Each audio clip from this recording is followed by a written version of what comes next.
السلام عليكم الابنات، كي دايرين؟ لاباس عليكم؟ كلشي بخير؟ كنتمنى تكونوا بخير وعلى خير. اليوم غندير لكم واحد الوصفه اللي هي زوينه بزاف. غادي نطيبوا اللحم تاع الراس بالحمص. ان شاء الله غادي ندوزو المقادير ونديروا الراس هنا في الكوكوط.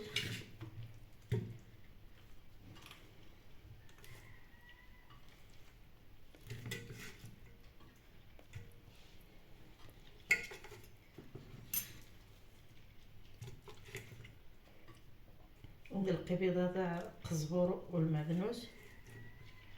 هنا عندي الثومه،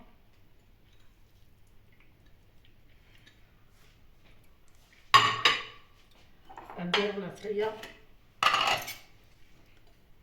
غندير البزار،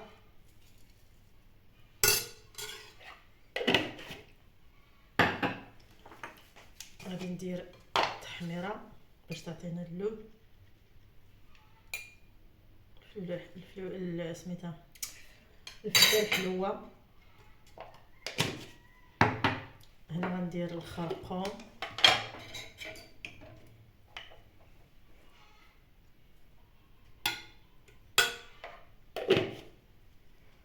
غادي ندير السكينجبير،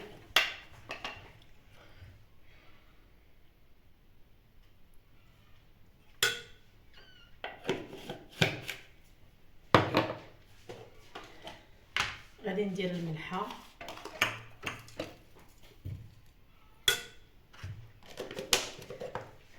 صافي. غندير دابا هنا فيه الزيت البلديه والروميه.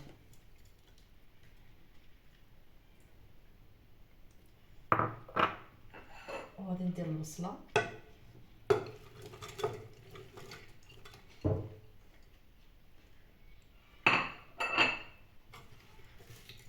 صافي. غادي نخلطو هادشي مزيان.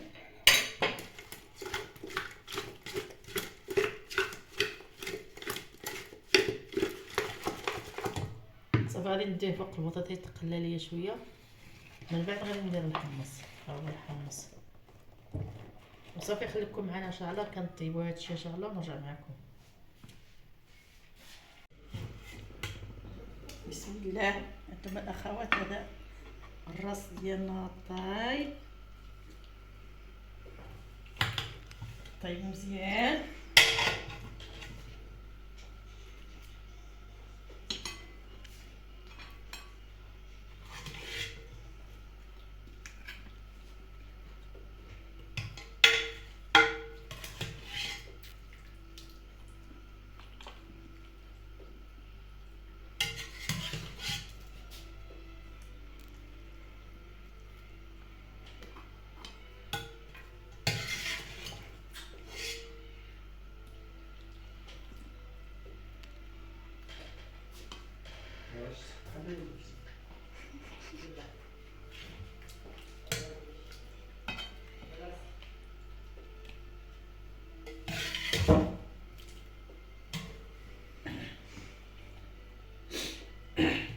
عندما الاخوات، هذا هو التفصيل ديالنا. كنتمنى التفصيل ديالي يعجبكم، وكنتمنى منكم تشجعوني وديروا لي لايك للفيديو يا البنات. الله يجازيكم بخير، الله يجازيكم بخير، وشكرا بزاف.